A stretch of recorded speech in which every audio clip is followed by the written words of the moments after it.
Lecture चालू करो बे। बुद्ध की बात कही तो मैं कोट करना चाहता हूं। बाबा साहब अंबेडकर ने लिखा है, writings and speeches of Baba Saheb Ambedkar published by Maharashtra government in 1987, republished by ministry of social justice in central government January 2014 UPA government में। उसमें चैप्टर नंबर 9 है डिक्लाइन ऑफ बुद्धिज्म। उसके फर्स्ट पेज पे लिखा है, there is no doubt about it that the destruction of Buddhism was due to the brutal invasion of मुसलमान।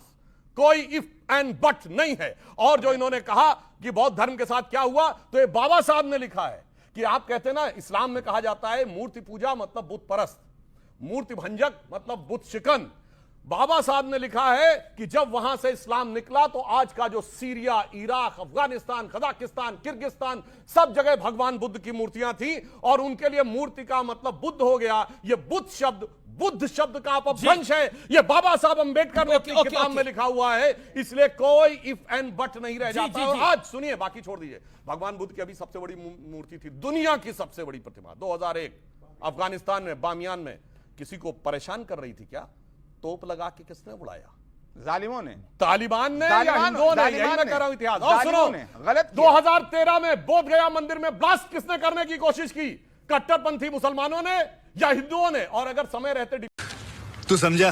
हाँ नहीं, तू समझा नहीं। डिफ्यूज न होता तो मंदिर का एक हिस्सा डैमेज हो जाता। आज सबसे बड़ा बौद्ध देश है बर्मा, वहां पे कौन अटैक कर रहा है बौद्ध विहारों पे? रोहिंग्या मुसलमान या हिंदू? ये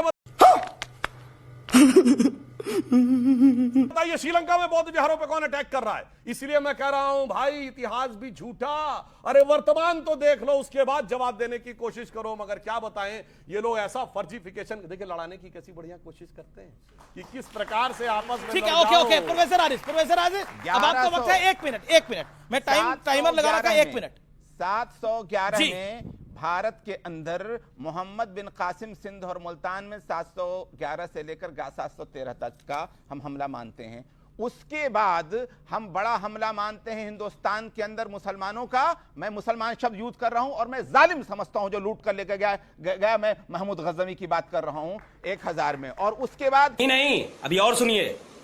1192 में औरंगजेब की मजार के साथ क्या होना चाहिए? नहीं, ये बोल रहे हैं, इनको बोलने दीजिए। बहुत अच्छी बात बोल रहे हैं, बोलिए साहब। बोलिए। 1192 से लेकर 1857 तक आप ये कह सकते हैं कि सल्तनत पीरियड और मुगल पीरियड मिला करके हिंदुस्तान में मुसलमानों की हुकूमत रही। मैं ये पूछ रहा था, जो ये कहानी बता रहे हैं 1192 से ऊपर, पहले अशोका से लेकर, जिनको इन्होंने 270 बीसी बताया, उस वक्त से लेकर 1192 तक जो मुसलमान नहीं हैं, वो कहां गए हिंदुस्तान से? मेरा निवेदन है आज 8 पे आ जाएं, अब क्योंकि 1192 अगर ये हिस्ट्री बताएंगे, मेरा गलत बताएंगे आपका 1 मिनट कंप्लीट हुआ। मैं फिर प्रश्न पूछ रहा हूं, औरंगजेब की मजार के साथ क्या होना चाहिए?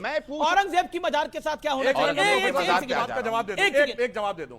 बहुत अच्छा बोला इन्होंने। 711 मोहम्मद बिन कासिम सिंध आता है, 1025 325 साल लगे गुजरात तक पहुंचने को। 325 साल का संघर्ष कहां है भाई?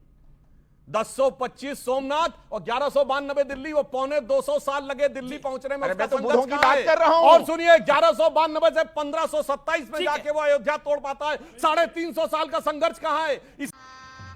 गजब बेइज्जती है।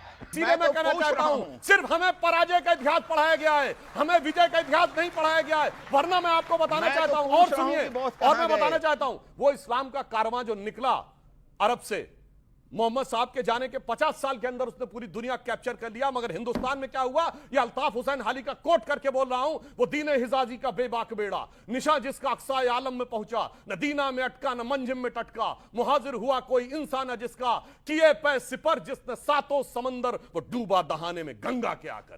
ये नहीं, अभी और सुनिए। हमारी कुव्वत थी, मगर उसके बावजूद उल्टा इतिहास पढ़ाया जाता है। पॉइंट यही है कि हम ओके फैज खान आज तक भाटी जी आपकी बात उलझ रहे हैं, उलझा रहे हैं। सवाल अपनी जगह पर है कि अशोका से लेकर मुसलमानों के आने तक बहुत कहां गए? ग्रीक और आए हूण, ग्रीक हूण शक यवन टूटते थे भूमि पर, हारते थे हौसले पंचनद के तीर पर। अरे बहुत मार के कहाँ भगा गए? दिए गए सब। बहुत कहाँ सैनिकों गए? को भगाया चंद्रगुप्त महात्मा मौर्य बुद्ध ने, के वंशज कहाँ अरबों को गए? भगाया वो जमीन महाराज क्या ने। हुए? और सुनिए, और ललितादित्य मुसलमानों के मुक्तापीड ने जमाने भगाया, पाल नरेश जयपाल ने भगाया। नाम ही नहीं सुना होगा आज के लोगों ने, क्योंकि वो तो वाला इतिहास में तो है ये नहीं था। सवाल है ये, योगी आदित्यनाथ जी ने कहा, क्यों कहा ये? बिल्कुल भगवा, सही बात कि है। पूरी दुनिया भगवामय होगी एक दिन। क्योंकि कारण क्या है, हम सब ने पढ़ा है कि हमारे राष्ट्रीय ध्वज में भगवा रंग है, वो किसका प्रतीक है? त्याग और बलिदान का प्रतीक। जी जी जी, संक्षेप और में। जिस दिन पूरी दुनिया में त्याग और बलिदान का भाव, और वो कहां से लिया गया है? जो हवन की अग्नि होती है ना, उसका रंग एग्जैक्टली भगवा होता है। यानी जब आप सैक्रिफाइस करने को तैयार होते हैं, आपके मन में भगवा की भावना आती है, और फिर आदमी क्या बोलते हैं? मोए रंग दे बसंती चोला, जिस चोले को पहन शिवाजी खेले अपनी जान पर, जिसे पहन झांसी की रानी मिट गई अपनी आन पे, भगत सिंह क्या कहते हैं? आज उसी को पहन के निकला हम मस्तों का तो चोला टोला, बाय माई रंग दे बसंती चोला। जी राजकुमार भाटी, समाजवादी पार्टी के नेता ये कह रहे हमारी सरकार को आने तो हम दिखाएंगे क्या होता है। क्यों ये धमकीबाजी, क्यों अनुज चौधरी को धमकी दी जा रही है? सुधांशु जी पढ़े लिखे आदमी है, मैं आपके शो में कई बार कह चुका हूँ, लेकिन अपने पढ़े लिखे होने का बहुत दुरुपयोग करते हैं। दो बात सही कहेंगे, फिर तीन बात इतनी खराब कहेंगे, लोग समझते हैं पढ़े लिखे हैं, सही बोल रहे होंगे। हम करें तो करें क्या, बोले तो बोले क्या। वैसे आज अभी कह दिया, एक मिनट मैं एक शब्द नहीं बोला आपके बीच में। बोले अभी कह दिया कि बौद्ध धर्म को तो मुसलमानों ने खत्म किया था। मैंने नहीं, बाबा साहब ने। आप हाँ, तो आपने कोट बाबा किया साहब ना, कोट किया। तो आप तो पढ़े लिखे हैं। हाँ, तो गलत आप होता तो चैलेंज है। गलत क्या बोल रहा? पढ़ के ये फंस गया सीएम। यही बोला है मैंने। चैलेंज करता हूँ, चैलेंज। एक सेकंड, शांत शांत। अगर हम ऐसे डिस्टर्ब करते, कि बाबा साहब पढ़े लिखे नहीं, बाबा साहब पढ़े लिखे नहीं, सुन लो यार, हमें सबकी पता कौन कितना जा रहा है वो। सुन लो भैया, सुन लो। नहीं, ये और हम भी मुंह में जुबान रखते हैं। बाबा साहब पढ़े लिखे थे, तभी हिंदू धर्म छोड़ा विवेक और जी। कहा दलितों को कभी भी न्याय हिंदू धर्म में नहीं, नहीं तभी मिलेगा। आपने बोला कि और ये बौद्ध तो- धर्म अपनाया। नहीं, बौद्ध तभी धर्म मुसलमान भारत का अपनाया। अपनाया। ये भी ये भी पढ़ पढ़ लो लो जरा। सऊदी अरब का नहीं, आपसे बोली आपकी बारी है। भारत का फैज खान साहब, जैन धर्म मेरा भारत निवेदन का, है। सिख धर्म भारत का। ओके फैज खान साहब, अब एक ऑब्जेक्शन आया कि बाबा साहब भी तो पढ़े लिखे थे, वो आपने क्यों बोला ये? दूसरी बात इन्होंने कही, मैंने तो सुधांशु जी से सुना नहीं, वो बाबा साहब तो मुझे मिले ही नहीं ना, उनका फोन नंबर मेरे पास। वो हमारा एक बाबा हो तो रावण से फोन पर अपने कैमरा में देखिए, मैं किसी के बीच में नहीं बोला था। ओके, अगर इस तरह चिल्लाओगे तो कोई जी। फायदा नहीं। मैं ओके, भाटी अगर जी। मैं चाहता तो मैं भी नहीं बोलना ओके, देता बोलिए, आपको। बोलिए। मैं एक शब्द किसी के बीच में नहीं बोला। ओके, बोलिए। आप इसे रखिए, जब आपका नंबर आए तब दिखाना। ओके, हमारे पास ही बहुत कुछ है दिखाने के लिए। ठीक है। गजब बेइज्जती है। नहीं, आपके दूसरी नेता बात तो दिखा इन्होंने ही रहे हैं बोली- कि हमारा सरकार आई तो बताएंगे। ओके, दूसरी बात बोली, चंद्रगुप्त मौर्य ने शक, हूण, मुगल, मंगोल सबको मार के भगा दिया था पंचनदी चंद्रगुप्त तक। मौर्य ने खाली नहीं, आपने कहा, मैंने कहा आप बोलिए, चंद्रगुप्त मौर्य ने चंद्रगुप्त सेल्यूकस को मंगाया। मौर्य कभी बिहार से बाहर गया नहीं था। शक, मुग, शक, हूण कब आए हैं? चंद्रगुप्त मौर्य के बहुत बाद आए हैं। मैंने सेल्यूकस चंद्रगुप्त हुआ है सेल्यूकस बोला 600 भाई। ईस्वी, आप 500 सुन नहीं ईस्वी पाए, मैंने पूर्व में। सेल्यूकस बोला, सेल्यूकस रिकॉर्डिंग देखिए, को आप अगर आप अरे भाई, आप गलत कोट कर रहे हैं, मैंने नहीं, सेल्यूकस बोला। आप ऐसा करते नहीं आप सेल्यूकस बोला और आप आप पे भी असर हो गया क्या दूसरे प्रवक्ता? भाई, मैंने सेल्यूकस बोला, अभी आप मैं बड़े चैलेंज गंभीर करता हूं, आदमी हैं। रिकॉर्डिंग सेल्यूकस करके बोला, बताइए। बोला, क्या बोला था? आप अपनी मैंने खड़ी- सेल्यूकस बोला था, सेल्यूकस को अफगानिस्तान तक मार के भगाया। जो शर्त चाहे लगा सकता हूँ। चलो, शर्त लगाइए, बोला। बोला। शर्त वाला कार्यक्रम बिल्कुल, नहीं शर्त है। लगाइए, मैंने शर्त वाला सेल्यूकस कार्यक्रम बोला, नहीं है। चंद्रगुप्त अब मौर्य ने बात सेल्यूकस को मार और के भगाया। सेल्यूकस भी चंद्रगुप्त मौर्य के टाइम में हुआ है। शकून आए हैं पहली शताब्दी के आसपास। न शकों को किसी ने भगाया, न हूणों को भगाया, न यूची को भगाया, न मुगलों को भगाया। सब यहीं आए इस देश में, यहीं बस गए। हूण भी यहीं है, हमारे बीच में ले हुए हैं। हमारे हाँ, हमारे बीच में है हूण। बिल्कुल ये हंसने की बात नहीं भारत की है। रेसेस में हूण भी है। ये शाक्य भी है, आप सब है। सुधांशु जी, कृपया आप ऐसा ना करें।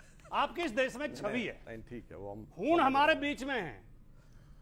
आप पे आपने मिले पढ़ा हुए है आदम हूण? गोंडवी को? नहीं है। खत्म, bye bye, tata, good bye, गया। हम आदम में गोंडवी कोई इतिहासकार नहीं थे, आदम गोंडवी इतिहासकार नहीं थे। हम में कोई हूण, कोई अच्छा इतिहासकार नहीं थे वो। चलिए, आदम ये- गोंडवी को भी सुन हाँ, हम में कोई हूण, कोई शक, कोई मंगोल है। दफन है जो बात, अब उस बात को मत छेड़िए। जो पढ़ा लिखा आदमी होगा इस बात पे हंसेगा नहीं। हम किसी भी पार्टी को समर्थन करते हो, किसी को भी वोट देते हो, ये देश तरक्की तब करेगा जब हम शांति से रहेंगे, मेलजोल से रहेंगे। कितने तेजस्वी लोग हैं हमारे पास, कितने शानदार विचार रखते हैं। इस देश में हम ऐसी घटनाएं बहुत उठा सकते हैं। देश में संविधान लागू हुआ 1950 में। 1950 से पहले जितने भी शासक थे वो किसी कानून को नहीं मानते थे। वो सब शोषक थे, सब अत्याचारी थे, सब हिंसा करते थे, सब तलवार के बल पर राजा बने। किसी एक की एक दो घटना को उठा के आपस में नफरत फैलाना यह समझदारी का काम नहीं है। अगर हम बताने लगेंगे, कौन से इतिहासकार की किताब में नहीं है पुष्यंग मित्र ने वृद्धरथ की हत्या की थी?